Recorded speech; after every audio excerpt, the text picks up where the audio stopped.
Oysters filter feed, which helps improve water quality and clarity. A single oyster filters as much as 50 gallons a day, and oyster reefs provide food, shelter, and nursery areas for a diversity of species, including fishes, crabs, shrimp, and birds. Oyster reefs are natural buffers and protect shorelines from erosion due to boat wakes and storms.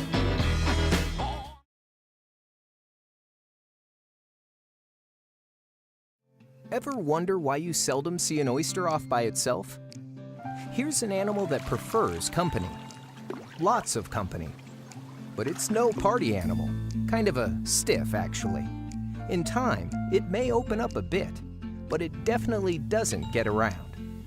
So, how then do oysters get together in the first place? How do they build a reef? Okay, imagine it's springtime. Somewhere below the bay's surface, an especially eager male oyster senses the rising temperature and just right salinity.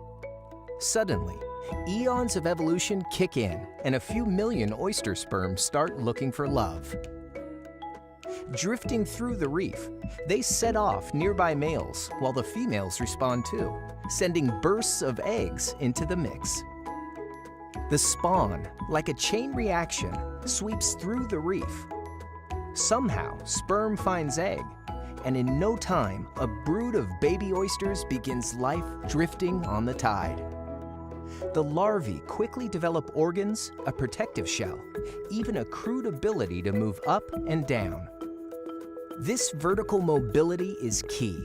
As they meander above the bottom, sometimes for miles, the larvae sense a chemical that oyster reefs emit. That's their signal to settle down. After just a couple of weeks or so of freedom, the lucky ones find, attach to, and start growing right on another oyster shell, stuck together for better or worse, for life. And that's how wild oysters make an oyster reef. Oyster upon oyster, year after year, from the bottom up.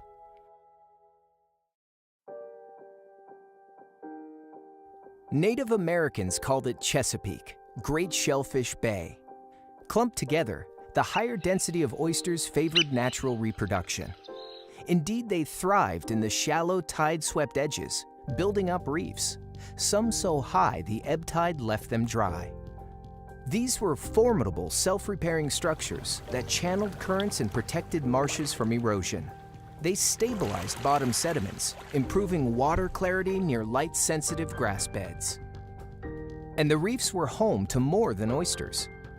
An entire ecosystem evolved. Its creatures adapted to the dynamic conditions of an estuary, where the salty sea mixed with mighty sediment-laden rivers, where fresh water off the land brought life-giving organic particles to the reef, and from time to time smothered it in silt. Of course, this silt is what settles out to form the soft and flat bottom of the bay, a great place for worms that burrow down. But life has a way of expanding wherever it can, and so the oyster, the reef builder, adapted to this sediment-rich environment by going its own way. Up.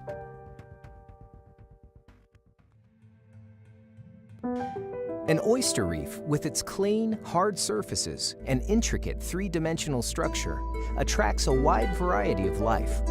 Surrounded by flat bottom, the reef offers valuable cover to small fish like pipefish and juveniles of game species like Atlantic croaker. As adults, the croakers return to the reef looking for prey. But the scaleless, naked goby is a master of duck and cover, quite at home in the reef's nooks and crannies. So too are the feather blenny and the striped blenny, who always seem to be defending their territories. With its oyster reef camo, the skilletfish employs a built-in suction cup to hide upside down. All are true residents of the reef, laying their eggs in open shells, just big enough to squeeze into, but not so big as to tempt predators. One visitor, the northern puffer, eats soft-shell crabs. When threatened, it puffs up, hoping it looks too big to be swallowed. A staple in the diet of many fish, the common grass shrimp is considered a good indicator of reef health. And crabs of every size are here. This marsh crab dines on organic debris atop a large living oyster, and it finds an empty shell the perfect place to molt. The occasional blue crab, a formidable predator, might be found lurking in the shadows. Like the oyster toadfish and the eel, these are opportunists looking for an easy meal. There seems to be life and the struggle for life everywhere. Some 300 species of plants and animals depend on the reef and one another in an intricate web of life.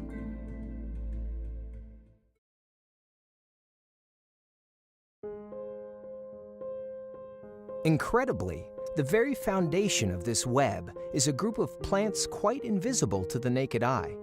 Fueled by the sun and parading endlessly through the reef, phytoplankton, often called algae, are the primary food source for many of the reef's creatures.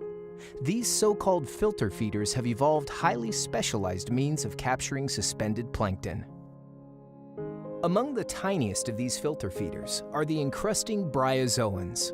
The animal itself is microscopic, but you can spot the strikingly geometric, coral-like homes they drape across oyster shells. Nearby, tiny mudworms and delicate sea anemones sweep up unseen plankton. The ordinary barnacle deploys an elegant fan to snare bits of organic matter out of the current. Clusters of hooked mussels are common on the reef. It's an efficient consumer of picoplankton, a type of algae too small for oysters to filter well. Like the oyster, it separates out what it wants for food, mostly algae, and eliminates the rest onto the reef. Food once again for small crabs, worms, and microbes below. But when it comes to sheer filtering power, the mighty oyster has no match. Mature and healthy, a single oyster can pump 50 gallons a day through its gills, removing not only algae, but sediment as well. As the first colonists arrived, oysters were so abundant, it's estimated they could filter a volume of water equal to the entire bay in just a few days. The reefs were living, self-sustaining water filtration facilities, teeming with filter feeders. They took in nutrient-rich bay water, used it to grow, and sent it back out cleaner. In effect, a check and balance on algae and suspended sediments in the bay.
So what we're looking at here is the eastern oyster.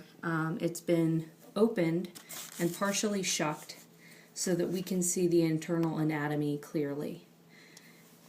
Here, we're noticing the mantle of the oyster. You can see this dark area here. This represents the tentacles, which have been withdrawn. As the oyster has been opened, it's withdrawn back into its body a little bit. But the tentacles are a way that the oyster can move water through its body, and it can also take out the sediment. And that sedimentation is what you're seeing, that dark little line. Now, as the oyster respirates, I'm going to move the mantle up here so that we can see the gills underneath. And the gills are like petticoats. And this is how the oyster is going to be breathing. There's 4 gills. And we'll count them 1, 2, 3, and 4. And you can see some of the tentacles here. And they will react when I touch them. And they'll withdraw back into the body a little bit.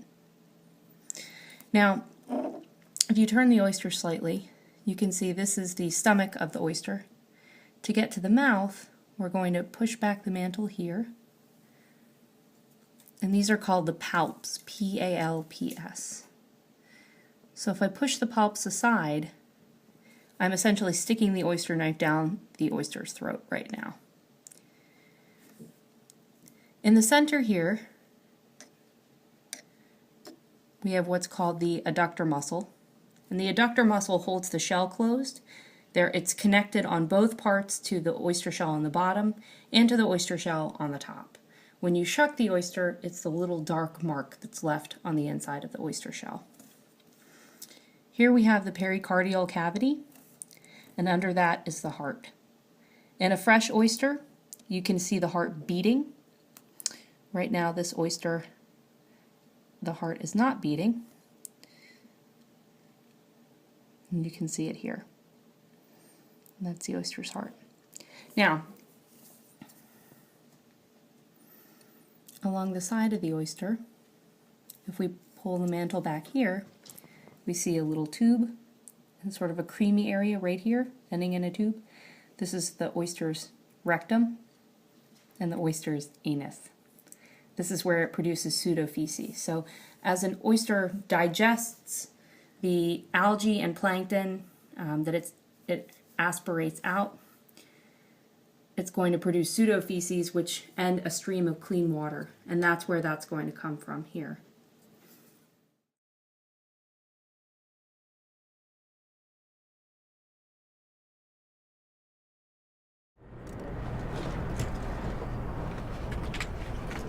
The taste of oysters, someone wrote, it's like kissing the sea. You're getting a taste of the ocean when you're eating an oyster. I'm John Brawley. I'm an oyster farmer in Duxbury, Massachusetts. My farm covers about 3 acres in Duxbury Bay. The taste and the flavor of oysters really has to do with where they're grown. Duxbury has a unique environment, just as Wellfleet does on the West Coast. It depends on the watershed that's nearby, the tidal exchange, all those factors, but also the season. This time of year is early December. The oysters are very rich, they're very plump. They have high sugar and lipid content. They spend the fall putting most of their energy not into growth, but into putting energy stores in their bodies so they can survive the winter. So right now it's kind of the best time of the year to eat oysters. Rib. Shellfish aquaculture, oyster aquaculture, is really closer to farming than wild fishing. We get oyster seed, we call it oyster seed, very small oysters by the millions from hatcheries. When we plant the oysters, they're littered on the bottom, just like a reef, like a kind of a natural reef. Everything's growing underwater, so you can't see anything, but they're there. Let's see what we got here. Okay, this is a nursery rack. It's hard to see at this tide, but there are 6 bags in this. It's off the bottom by about 3 inches. These oysters are the smallest ones from this crop. That's why they're still out here in December. So in the spring, when they start growing again, we'll take them out of the bags and put them on the bottom. Duxbury Bay is ideal for growing oysters because it's protected. There's a barrier beach right out here protecting us from the rough seas of Cape Cod Bay. This area of the bay is interesting because behind this bridge is a big marsh, big salt marsh, and there are a lot of nutrients in the marsh that come right over the oysters here that we don't get on that side as much. So this side is a little sweeter.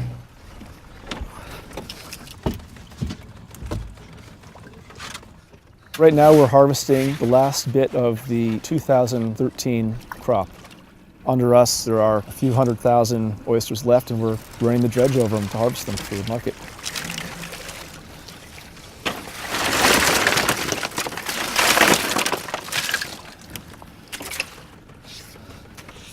Pretty beefy, this older crop, kind of beefy oysters.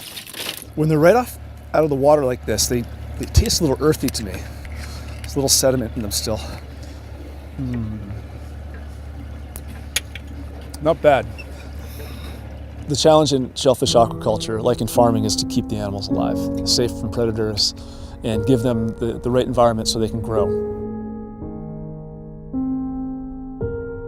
The thing is, it's farming, and some years are really good and some years are not as good.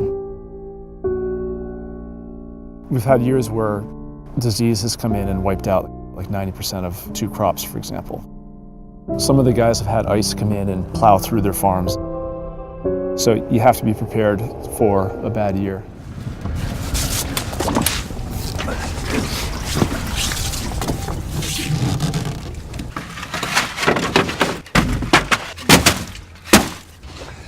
Right now I'm going through and culling out the market oysters from the rejects or the returns.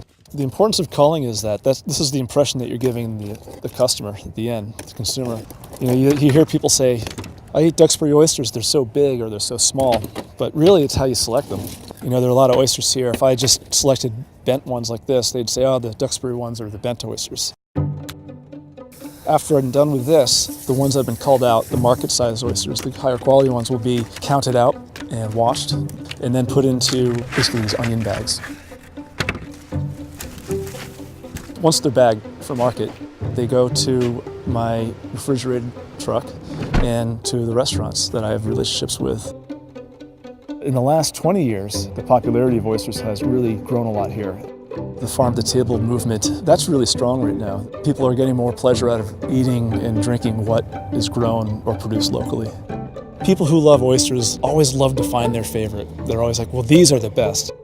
And as an oyster grower, I used to think, well, I have to grow the best oysters in the world. But really, I think it's interesting to have oysters from different parts of the country, different parts of the world, and enjoy them for what they are.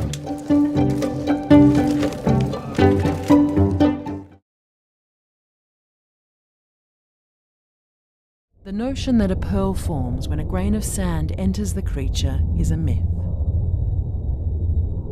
The more likely cause is that a tiny organism disrupts the mantle tissues. The oyster creates a pearl sac around the disturbance and begins to secrete a smooth crystalline substance known as nacre. Nacre, or mother of pearl, is made of the same material that forms the inside of the shell. It's a combination of calcium carbonate and protein that is both lighter and stronger than concrete. It takes several years for thousands of layers of nacre to build up and create a smooth, iridescent gem. But it's a rare event. A pearl of value is found in less than 1 in 10,000 wild pearl oysters.